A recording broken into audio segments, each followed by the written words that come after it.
Last week on Thursday, the 22nd of February 2024, I happened to be in the London courthouse for a case, and I saw dozens of news cameras and news crews set up outside the courthouse. I was wondering what was going on. Was it another appearance of the hockey players that I covered a few weeks ago? But no, it was the sentencing of Nathaniel Veltman, which I think was a very important case, maybe for reasons that you've already thought of, or maybe for reasons you haven't thought of. Thought it was worth talking about that today on Don't Talk TV.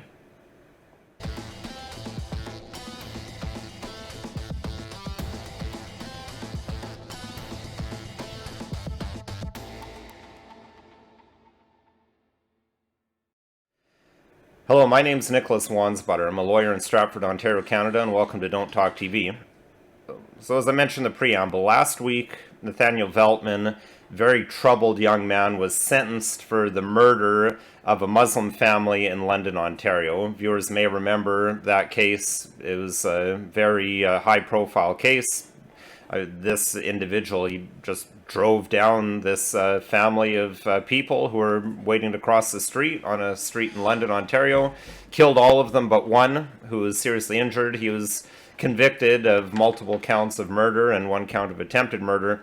But the key to last week's decision was we were waiting for a decision from Justice Pomerantz, who, if you believe in coincidences, coincidentally was the Superior Court Justice who ruled on many of the COVID-19 lockdown cases, such as the ones where they were dealing with whether people had a right to go to church during COVID-19. Anyway, that justice, she ruled on this, and she found that, yes, indeed, this was terrorism. It was white nationalist terrorism. I think that's very important to consider. I mean, obviously, this was a terrible murder. The killing of anyone is awful. It's this issue of linking it to white nationalism. So, on the one hand, I'm glad that the jury apparently rejected the defense of homeschooling and Christianity made me do it. That was essentially what Mr. Veltman was trying to put forward. I was fairly appalled when I heard that. As a Christian who homeschools myself, I thought, great, here we go. This is going to be the narrative. And it's going to be, Christian homeschoolers are the danger, they're just waiting to go on mass murder sprees. That was rejected. They went with the white nationalist angle, which, I mean, this person did put out some sort of manifesto on social media when he did this, espousing certain themes that are called white nationalists. But I think it's important because this is really, in my view, going to be used to really clamp down on anyone who tries to talk about traditional Canadian values, heritage Canadians, the ability to be proud of one's heritage. We could look into that a bit more if people were interested in more of a deep dive in what exactly is considered hate speech and what isn't considered hate speech in Canada. I think we can point out some things that aren't hate speech, such as burning down Catholic churches. We've talked about that before, and the commentaries from people such as our Prime Minister saying that he can understand why people would want to do that.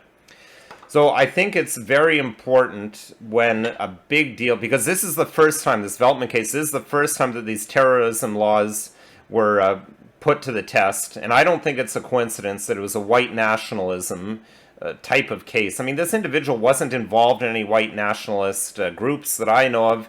He was the quintessential lone wolf, and that's referenced in the news stories. Okay, I want to take a quick look then at the reported decision of Justice Pomerantz. That's His Majesty the King and Veltman, 2024, ONSC 1054. As always, the link to this will be in the show description if you want to look at it in more detail. I think paragraph 30 is very important. It seems to me that the key to finding that Mr. Veltman was a white nationalist was a statement that he gave to London Police Service detectives, specifically a detective Micah Bordeaux. So paragraph 30 gives a summary of that. It says that the offender spoke with the London Police Service detective Micah Bordeaux on the night of his arrest and again later the next morning. He spoke of the attack and its motivation in detailed and enthusiastic terms. He told Detective Bordeaux that he had planned the attack for months, that he set out to kill Muslims in order to send a brutal message to, quote, Muslim grooming gangs, unquote, in the United Kingdom. He told Detective Bordeaux that a second bonus consequence would be to inspire other young men to engage in similar attacks against Muslims using their vehicles as weapons. The offender spoke at length about his political views, his antipathy toward Muslims, and other groups of individuals. He confessed to an act of terrorism and told Detective Bordeaux that his actions were, quote, 100% politically motivated, unquote. He denied being affected by magic mushrooms. He denied that he would raise an insanity defense at trial. So that's all a very interesting confession. I guess I'll leave it at that. I haven't seen the actual confession, but it just seems remarkable that an individual would just hand-deliver the entire case to the Crown like this. I mean, that he gave them everything they needed, really, right here to say this is white nationalism. He said, I am a white nationalist, and my white nationalism was my motivation for doing this, and that my intention was that other people would follow me. The court did consider mental disorders. There was some mention where he was trying a defense of essentially homeschooling and Christian parents made me do it. Aside from that, there were some mental disorders. Paragraph 45 says, the defense has asked that I consider the offender's mental disorders as mitigating factors on sentence. At trial, the offender described various mental disorders that he claimed to have struggled with over the years, the most significant being obsessive-compulsive disorder and autism spectrum disorder. These disorders were said to cause him to repeatedly access content on extremist websites. He testified that his disorders and his isolation during the COVID-19 pandemic caused him to go down the rabbit hole in which he would read and watch the same content over and over again. As noted earlier, he testified that when he put his foot on the gas and drove into the victims, he was trying to stop the compulsive behavior that was causing him to repeatedly access this content in the darkest recesses of the internet. This testimony was supported by Dr. Goger, who diagnosed him with various disorders, but the jury clearly rejected this, according to the judge. I think it's worth pausing briefly just to see what is the definition of terrorist activity under the Criminal Code of Canada. And this may be worth looking at in more detail later, but essentially, 1, there has to be a motive, where the act must be committed in whole or in part for a political, religious, or ideological purpose. 2, there must be an intention. The act must be committed in whole or in part with the intention of intimidating the public or a segment of the public with regards to its security. And 3, there must be a consequence where the act causes harm, endangers life, causes risk. So I think you can already see where we're going here. On the strength of that confession to the police, he just handed them all of this, right? I mean, the consequence is clear. People died. The motive and the intention, that he said that it's because I'm a white nationalist.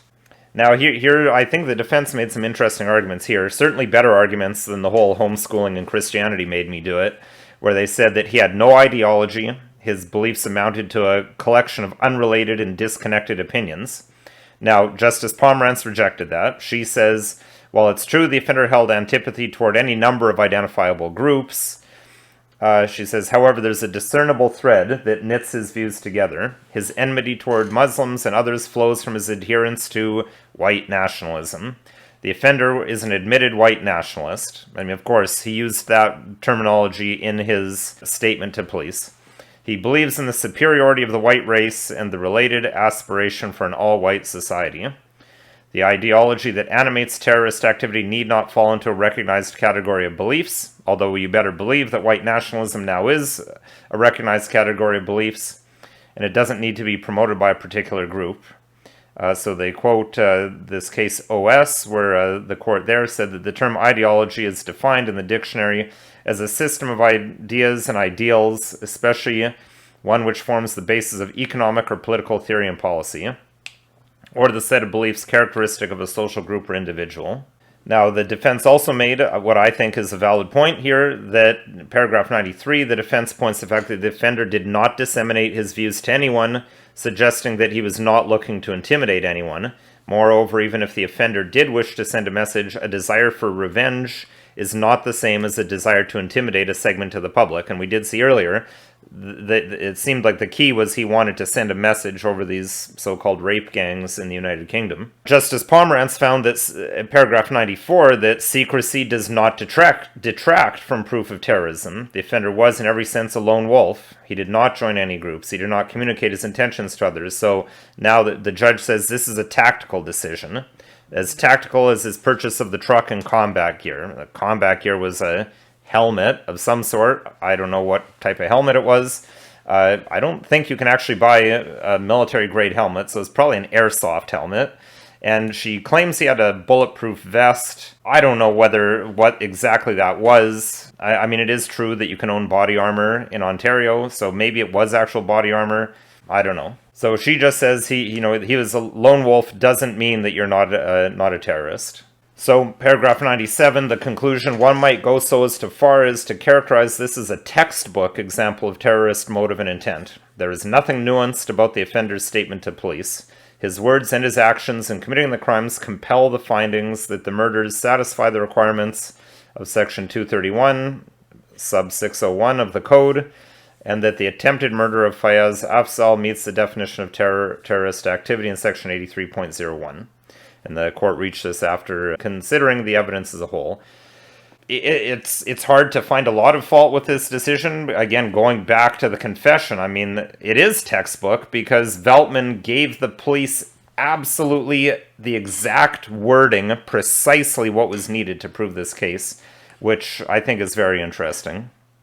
Did antidepressant drugs play a role? We see that as a recurring theme in mass shootings, but it's always the elephant in the room that never gets addressed. But no, it's the white nationalism. That's the terrorism. That's the real focus here. So I think that this will be a new label that's frequently used and something that's really under a lot of scrutiny. Which makes some of the commentaries I heard on CBC radio rather ironic, or certainly very at odds with my view. There's one from The Current that I heard actually while I was driving back to my office from London. I want to look at the transcript because I think this is, it's very interesting. I think it's totally wrong based on my experience, but certainly this person would argue that my experience is much more limited than hers. Maybe I just happen to work in enlightened areas, or maybe she'd say, well, you're a white nationalist yourself, so of course you would think this way. But let's look at the transcript and you'll see what I'm talking about. So this is the transcript from, it was actually, Friday, February the 23rd. I thought I'd heard it on my way home from court on Thursday, but apparently it was actually Friday when I heard this. So this is on CBC radio, 96.3 FM. And one of the topics here, they talk about killer of London, Ontario Muslim family committed terrorism. So they had guests Dr. Javid Sukhera and Jessica Davis. Now, I didn't hear Dr. Sukhera, although I noticed in the transcript Dr. Sukhera says essentially the same thing as Jessica Davis about how these terrorism laws, they were always meant to persecute Muslims, so they're very relieved and happy to see that this is going against the real terrorists, and how downtrodden and persecuted Muslims are in Canadian society. That's a topic for probably an entirely different YouTube channel of whether that's actually accurate. So here they have Jessica Davis as the second guest. So here's her credentials. She's the president of Insight Threat Intelligence, a former CSIS analyst. So I take that to mean that she actually worked for CSIS. And I think this is important to see. These are the attitudes and beliefs of the people who work for CSIS. So her reaction to the case is one of extreme relief. It's one of those, when we look at this case, it's a textbook case of terrorism, and I think many of us, terrorism experts looked at this and said, well, we really hope that the judge finds this, because to find otherwise would really question or raise a lot of questions about our terrorism legislation, our judicial system, etc. So the relief was palpable. Now, why was she so relieved? The host brought up the biases in the system. I don't know why I referenced with the doctor who was speaking before this. And so Ms. Davis says, I think that concerns about bias in our judicial system and our police force are justified. There's a lot of cases in the past that would have constituted terrorism, perhaps especially a Quebec mosque shooting, didn't lead to terrorism charges. Now, that's the comment that I really take issue with. I really don't think that our police or the judiciary are biased in favor of white people or against Muslim people or against anyone else. I think that's a really unfair comment and an inaccurate comment that really disparages law enforcement and disparages the judiciary, certainly in the common modern view that this would be horrific to have any sort of biases like this. And well, I think that, of course, the justice system should not be biased. If there is bias, it absolutely is not an anti-Muslim bias and pro-white bias. In my experience and in my observations, I think this case proves that. Now, I don't think it proves it. That means there's a pro-Muslim bias. This case just shows that there. I don't think that that's a fair comment by Ms. Davis at all. And it's a bit concerning that people from the intelligence community think that that's actually the reality on the ground, that there are biases of that nature and that they really need to be stamped out. And I think knowing that intelligence services think that, or at least this member of intelligence, maybe she's a former CSIS agent because she strongly disagreed with other members of CSIS. I don't know. But I think that the fact that people like her and people, that's who the media is choosing to bring on, I think that gives some credence to my comments and my concerns about thinking how white nationalism is something we're going to see talked about a lot more, something scrutinized a lot more, and will result in a lot more terrorism charges and a lot more hate crime charges. Well, and we've got hate crime legislation coming soon. It is tabled today, Monday the 26th is when I'm recording this, in Parliament, so hasn't been on Legis Info yet for me to review that. Probably take a look at that as well, because I think it's very important for Canadians to understand what you're allowed to say by the government and what you're not allowed to say, and what the consequences could be if you delve into some dangerous or forbidden topics. This video is not legal advice. So if you need legal advice, you need to get advice that's tailored to your situation. So contact a lawyer. My information is listed below if you want to contact me. We're open to show topic suggestions, so please send that to the address listed below or leave in the comments section. And if you found this video at all interesting, helpful, informative, please consider liking, sharing, subscribing, and following us on social media.